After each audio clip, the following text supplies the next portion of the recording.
Salut tout le monde, alors voilà, on y est, on va attaquer le montage de tous les équipements et accessoires de l'Orcal Sirio.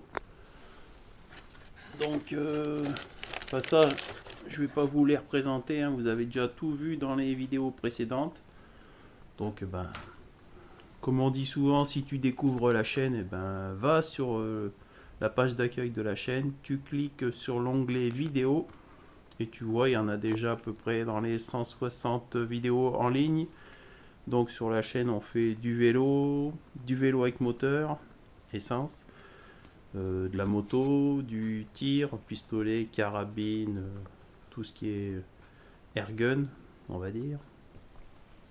Bon, je fais aussi du ball trap, mais ça, pour l'instant, il n'y a pas encore de vidéo de ball trap. Ça viendra peut-être. Deux, trois petites bricoles hors sujet aussi, tu verras. Et donc là, l'Orcal Sirio, donc on a déjà fait la vidéo un peu pour expliquer pourquoi cet achat, une petite présentation. Et donc, tu as pu voir aussi tous les équipements, les accessoires qu'on va monter dessus.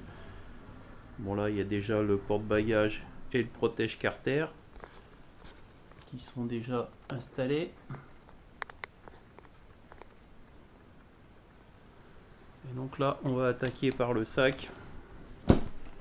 Donc le sac JV 35 litres. Alors pourquoi un sac et pas un top case?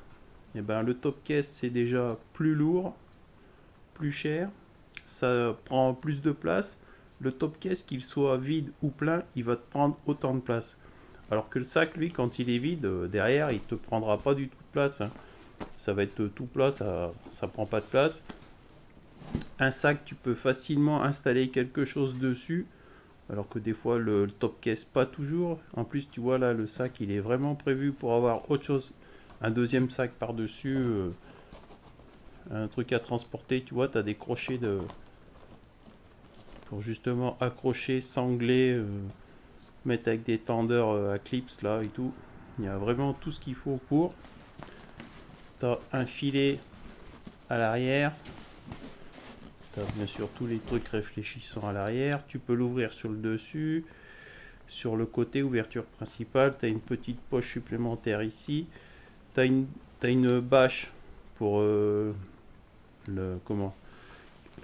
l'étanchéité, qu'elle soit vraiment parfaite. Déjà là, bon, c'est quand même du tissu un peu déperlant. Mais tu as une bâche en plus par-dessus pour donc la protection anti-pluie. Et de toute façon, que ce soit dans un top case, des valises, des sacs, en général, toutes tes affaires, il vaut mieux les mettre dans des sacs poubelles. Tu les mets dans un sac poubelle et ensuite tu mets ça dans ton top case, dans tes valises, dans ton sac. Ce sera l'étanchéité, au moins elle sera à 100%. Donc le sac, moins cher, moins lourd, plus pratique que le top case, plus esthétique aussi. Donc on va installer ça et après on va regarder pour mettre les protèges poignets, les protèges mains, le saut de vent, les phares supplémentaires. Bon, la petite sacoche magnétique, ça, il n'y a pas de souci, ça se met tout seul. Tiens, le sac qui vient de tomber. Tu vois, c'est du direct. Et il va encore y avoir une petite bricole au niveau du guidon. Enfin voilà. Allez, assez blablaté, on attaque. Donc là, je suis en cours de montage du sac. Alors bien sûr, pour monter le sac, tu mets ta moto sur la béquille centrale, hein, histoire d'être bien d'aplomb et de pouvoir centrer ton sac le mieux possible. Donc là, sur le JV, le filet, c'est l'arrière, hein, du sac. Et donc là, pour le rigidifier un peu, et pour le montage, dedans, j'ai mis une planche. Et dedans, il y a des briques de lait et des briques de jus de fruits. Tu vois, histoire que le sac il soit un peu rempli, un peu en volume. Puisque moi, je vais le monter de façon permanente. Ensuite, donc là, d'origine, tu as une sangle. Tu vois que j'ai passé un peu au niveau du porte-bagages. Et ensuite, je vais ajouter des petits serflex plastiques pour faire un montage permanent.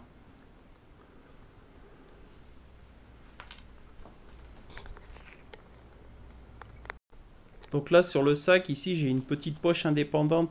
Dedans, j'ai laissé la housse qui sert pour faire l'étanchéité totale. Donc là, dans la poche, on laisse toujours la housse. Au besoin, ici, je pourrais mettre tout ce qui est sangles supplémentaires et tout ça qui serviront éventuellement à attacher un sac. Mais bon, pour l'instant, en usage de tous les jours, on va juste laisser la petite housse dedans. Les sangles, on s'en servira que pour des road trips. Donc voilà, je vais continuer avec les crochets plastiques, là, les petits Serflex. Donc là, les fameux Riesland là, plastique. Donc j'ai mis des noirs, bien sûr. Donc tu vois, j'ai différentes tailles. Donc je prends quasiment les plus grands et les plus larges là. Donc il y en a un. Il y en a un qui vient prendre le tube de sel. Tu vois. Le tube de sel, il vient le prendre. Et il vient prendre un des crochets du sac. Et ensuite, il y en a un deuxième qui vient prendre le deuxième crochet et se mettre sur le tube du porte-bagages. Je sais pas si tu arrives à bien voir avec l'éclairage, c'est pas évident. Donc tu vois de l'autre côté, donc le tube de sel, un premier Riesland qui vient prendre ici le premier anneau et le deuxième Riesland qui vient prendre le deuxième anneau mais au tube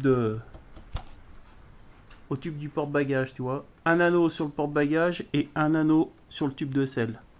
Bon là je les ai pas encore sanglés à fond ni coupés. Vu de l'arrière ça donne ça avant de couper les crochets.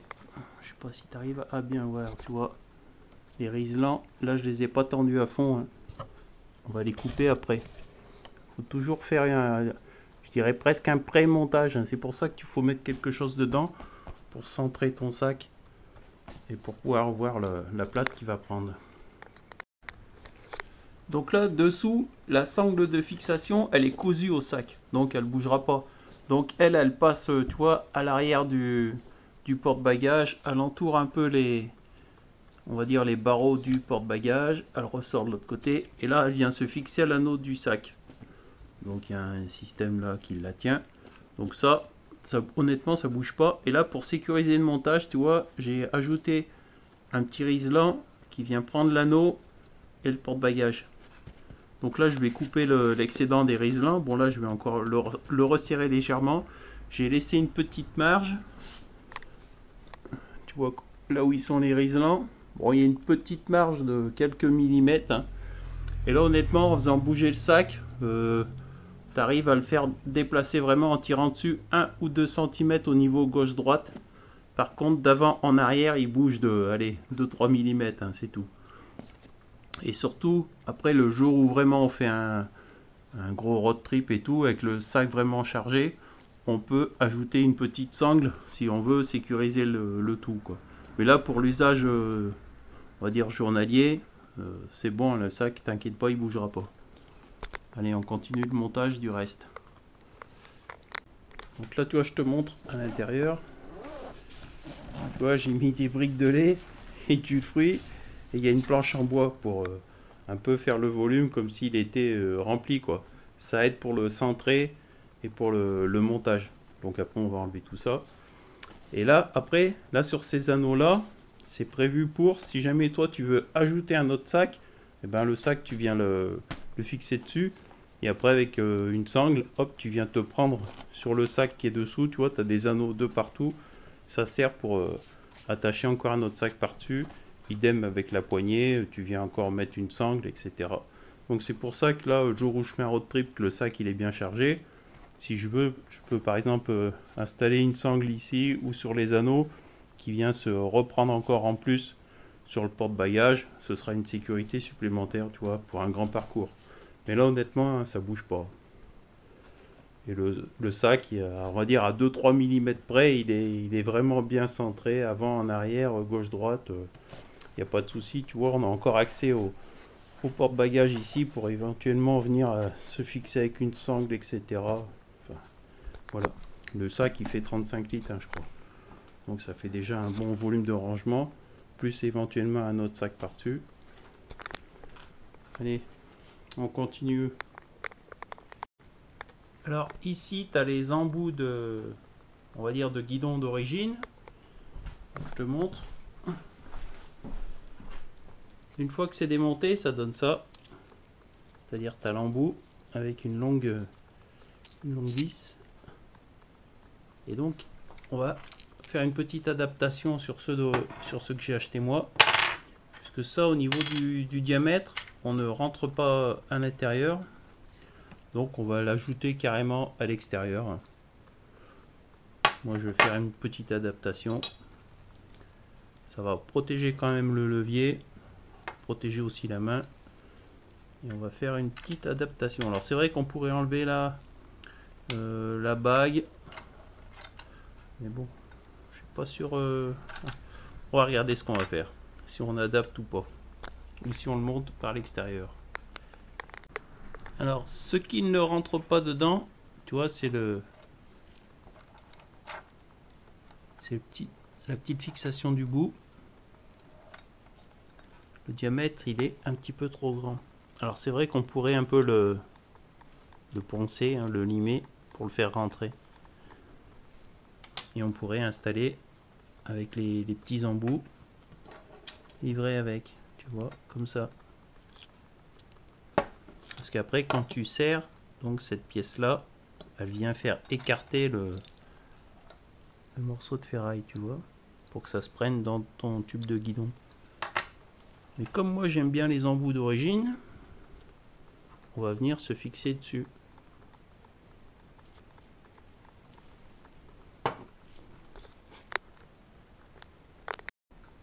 Alors j'ai regardé, c'est vrai que j'aurais pu mettre un écrou différent et ça rentrait. Mais bon, du coup j'ai conservé l'embout chromé que j'aime bien. Alors c'est vrai que ça élargit un peu le guidon, mais honnêtement moi je m'en fous. C'est surtout au niveau de l'esthétique que je veux. Et ça me protège quand même un peu la main et le levier. Voilà. Tout en conservant quand même on va dire la beauté de l'origine. Là je rajoute juste la pièce noire, donc ça va. Moi j'aime bien. Mais c'est vrai que j'aurais pu très bien faire le montage, hein. Changer l'embout ou alors un peu le poncer. Ça rentrait à l'intérieur, tu vois. Et après ça passe, hein. Peut-être qu'un jour on le fera, le jour où j'en aurai marre de les voir comme ça. Peut-être que je changerai. Mais là honnêtement au niveau esthétique, je préférais comme ça garder l'embout chromé et ajouter après le protège-levier.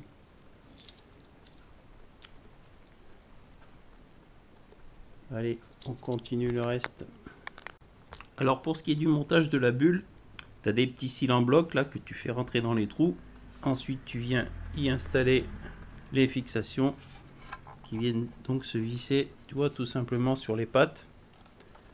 Et après les pattes ici, tu viens les fixer au niveau de ta fixation de phare. Alors il se trouve que moi je vais être obligé d'agrandir là le trou ici. C'est le meilleur pour la fixation pour moi. Parce que si j'agrandissais celui-là, ça va me gêner la largeur de la patte. Donc je vais agrandir le trou ici sur l'arrière pour pouvoir venir me fixer sur mon phare. C'est-à-dire ici. Voilà, ça va être pour moi la meilleure fixation. J'ai commencé à dévisser pour pouvoir récupérer ça et voir au niveau du diamètre. Peut-être que là après je vais redémonter ça pour remodifier le montage, tu vois. Mais on verra ça après. Voilà, un petit agrandissement à la Dremel et une petite finition avec un coup de lime. Et ce coup-ci, ça passe. Allez, on va monter ça. Donc voilà, c'est monté. Et j'ai juste rajouté une rondelle extérieure, hein. J'ai remis, quand j'avais enlevé ma tige filetée, j'avais deux petites rondelles. Je les ai remises. Et en ajoutant une rondelle extérieure. Et tu vois, ça va très bien. Je vais te montrer un peu ce que ça donne. Voilà, c'est sûr qu'après tu la verras dehors la moto, donc on verra mieux. Donc pareil de l'autre côté, une rondelle extérieure bien serré, c'est une clé de 13. Voilà. Voilà ce que ça donne. Donc là, je suis en train donc de redémonter les protèges leviers. On va remodifier le montage. Alors c'est vrai que j'aime bien avec les embouts chromés, mais si je les supprime, je gagne un petit peu en distance. Ça affine un peu la largeur du guidon. Alors, je suis en train de refaire un essai. Voilà, alors protège levier version 2, donc sans les embouts donc d'origine, qui sont quand même magnifiques, hein, honnêtement. Remarque, je vais te dire, hein, j'ai gagné du poids parce que ça c'est taillé dans la masse, je te dis pas le poids que ça fait. Voilà. Alors c'est vrai que je perds le petit côté chromé, tu vois, que j'aimais bien. Et je gagne un petit peu sur la largeur du guidon. Et donc je gagne un petit peu de poids aussi. Donc je sais pas. J'aime bien les deux versions, hein. On va partir sur celle-là. Bah, dans les commentaires, tiens, dis-moi si tu préfères avec l'embout chromé ou finalement le montage actuel. Voilà.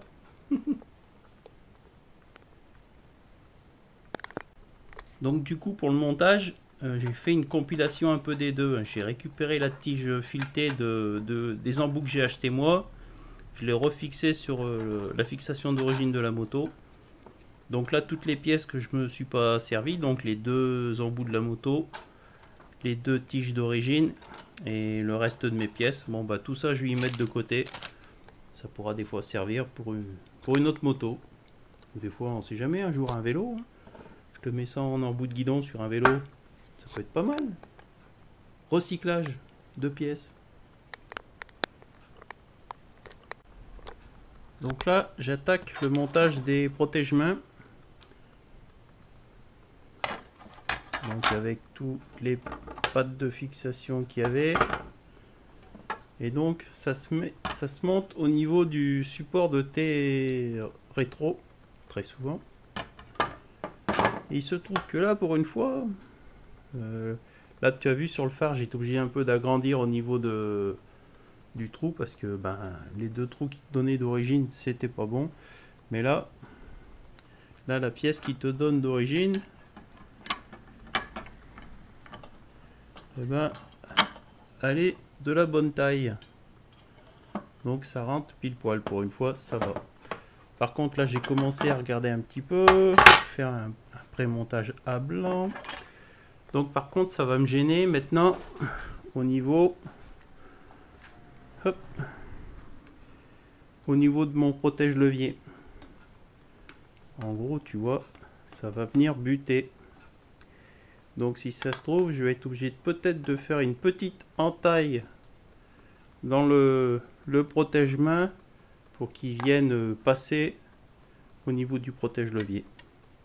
Mais je vais d'abord monter donc toute la fixation pour voir après comment, ben, s'il y a 5 mm en trop, 1 cm ou pas, suivant, pour vraiment calibrer, parce que si je fais une entaille, faut pas se louper, hein. Donc on va regarder ça. On va déjà monter le support, hein. Donc là je te monte côté droit. Alors je sais pas si tu le vois un peu sur la patte, mais j'ai dû passer un petit coup de Dremel et un petit coup de lime parce que je trouvais que ça venait un petit peu trop contre le mètre-cylindre, enfin contre le bocal du liquide de frein. Du coup je me suis dit peut-être qu'après en démontant, on sait jamais, donc un petit coup de lime, histoire d'avoir la petite marge qui permet d'enlever le couvercle et de le remettre sans être obligé de toucher au rétro ou au protège-main. Voilà. C'est toujours les adaptations, hein. Comme je dis, il faut toujours adapter. Comme pour les vélos, tu vois. Et alors, je pense, bon, pour l'instant, j'ai pas encore fini le montage. Si ça se trouve de ce côté-là, je vais peut-être arriver à le monter sans le découper. Par contre, côté embrayage, je crois bien qu'on va être obligé de le découper. On va bien voir. Je te reprends après. Bon voilà, il a fallu pas mal adapter hein, parce que alors ici les fixations d'origine ça passait pas avec la manette d'embrayage, donc il a fallu ben, que je prenne des autres tiges filetées à tête plus plate style BTR plutôt que celles qui donnaient d'origine. J'ai rajouté un peu des rondelles, mis là aussi un support différent pour pouvoir déplacer un peu le protège-main. Et là ce coup-ci ça va, ça gêne pas l'embrayage, on a de la place pour les doigts. Et bien sûr il a fallu faire une petite découpe, mais bon le principal c'est que ça protège quand même. Idem de l'autre côté. Bon de l'autre côté j'ai pu conserver les fixations d'origine parce qu'il y avait assez de place. Par contre pareil il a fallu découper un peu, sinon là c'est le levier de frein qui passait pas. Enfin voilà. Donc voilà ce que ça donne de face. Ça va parce qu'à l'endroit de la découpe j'ai la protection du levier, donc c'est nickel. La tête de fourche et l'autre protège-main.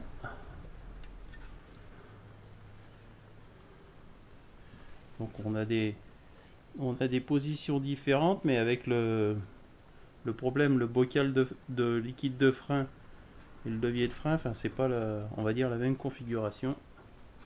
Donc c'est pour ça qu'on a une différence un peu comme ça au niveau visuel, mais bon, si tu regardes comme ça, c'est nickel. Bon bah petit à petit ça prend tournure hein. Bon là on est le lendemain. On a déjà bossé tout hier après-midi. Donc là, bah comme tu peux voir, j'ai installé une petite sacoche de guidon. Donc le système de fixation c'est des trucs comme ça hein, donc qui prennent le guidon attaché au guidon quoi. Mais pareil hein, j'ai mis des, tu vois, il y a deux riselants en plastique de chaque côté qui viennent prendre donc la boucle métallique qui sert de fixation, donc ça vient sécuriser le tout et ça fait un peu office d'antivol aussi quoi. Donc ça coche du guidon, on a installé la petite lampe LED, ça fait lecteur de carte ou quand tu t'arrêtes pour des fois faire de la lumière pour les sacoches réservoirs etc, ou même ça éclaire quand même fort hein.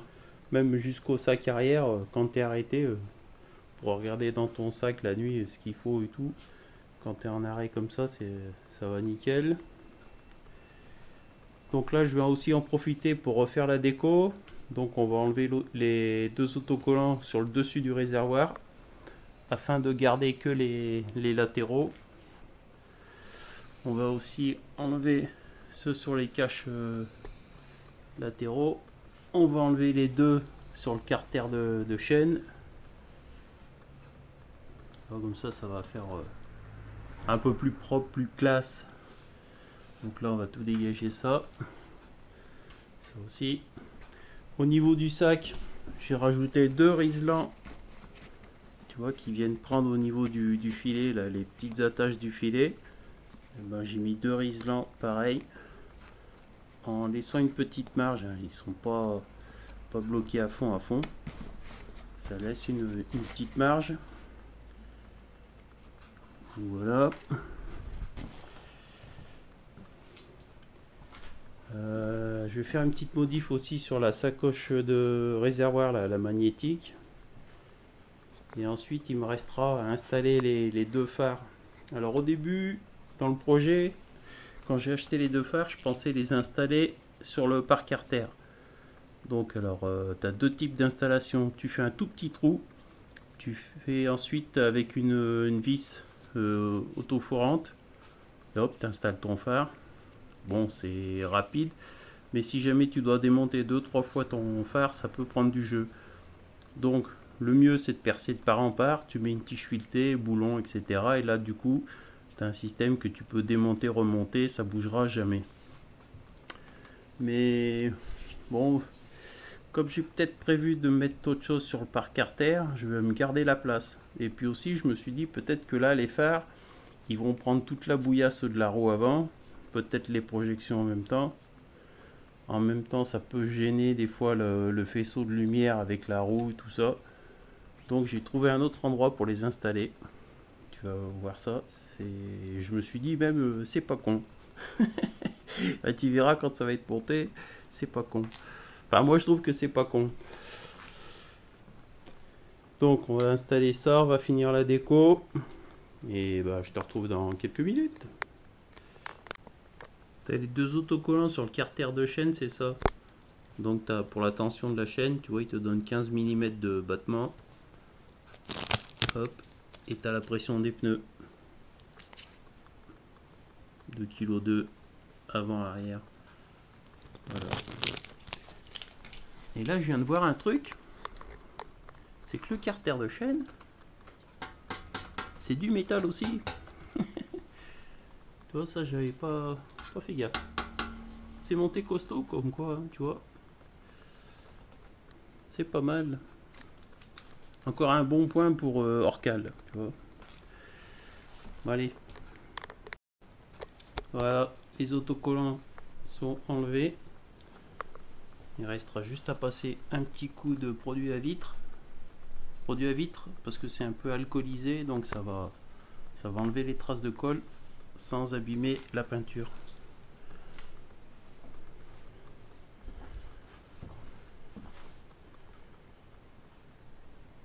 Voilà. Alors ça s'enlève assez facilement hein. Avec l'ongle, tu grattes un angle. Moi dès que j'ai décollé un angle, après je prends avec une pince à épiler, hop, je la traite tout doucement et après tu le tires délicatement, ça s'enlève bien. Voilà, on garde que les deux latéraux. On va dire comme dans les années 70. T'avais que de la déco sur les côtés des réservoirs, hein, pas sur les dessus. Sur les dessus, souvent t'avais les...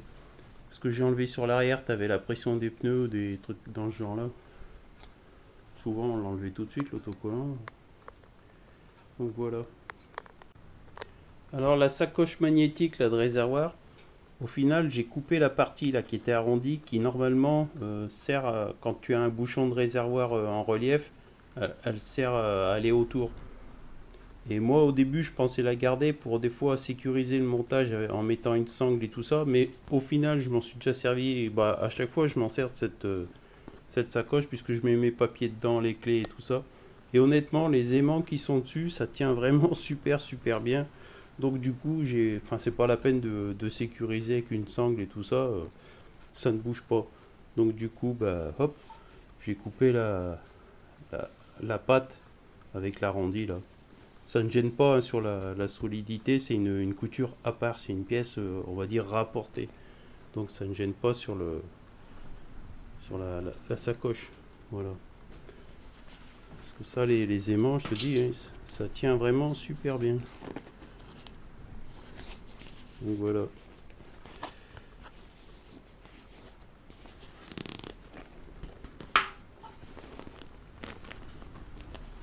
Hop.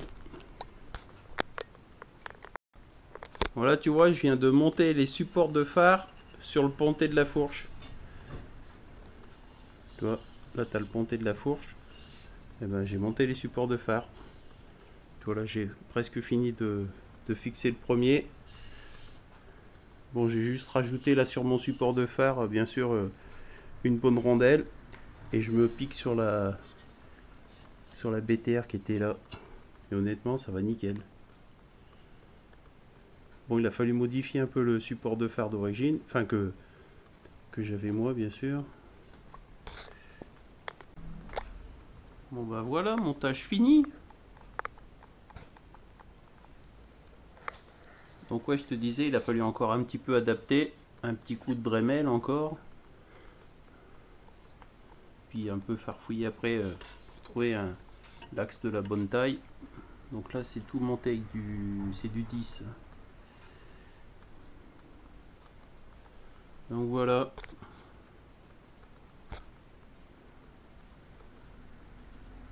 On aurait pu même presque, c'est en métal, en fixer un sur le sur le garde-boue. Ce sera peut-être plus tard.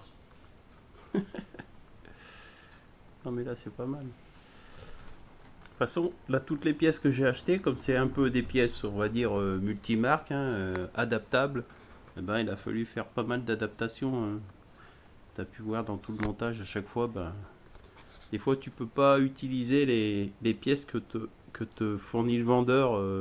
L'axe il va être trop petit, trop long ou trop court, ou voilà, trop fin, trop gros. Donc à chaque fois bah, tu modifies et tu adaptes pour que ça se monte. Mais bon, je suis assez content du résultat. Donc ça va pas mal.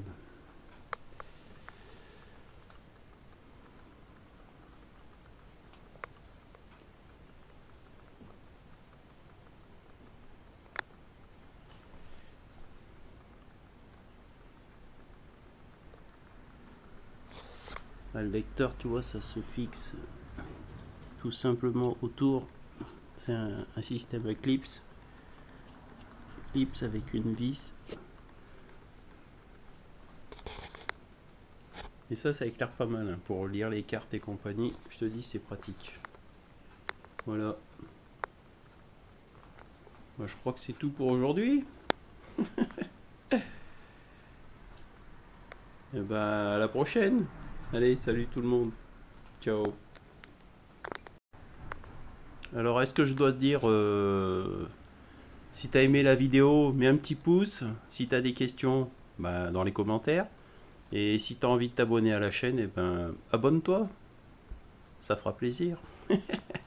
Et va faire un petit tour sur la chaîne. Je te dis, il y a quand même dans les 160 et quelques vidéos, il y a de quoi faire. Et il y a encore pas mal de trucs à venir. Allez, à bientôt.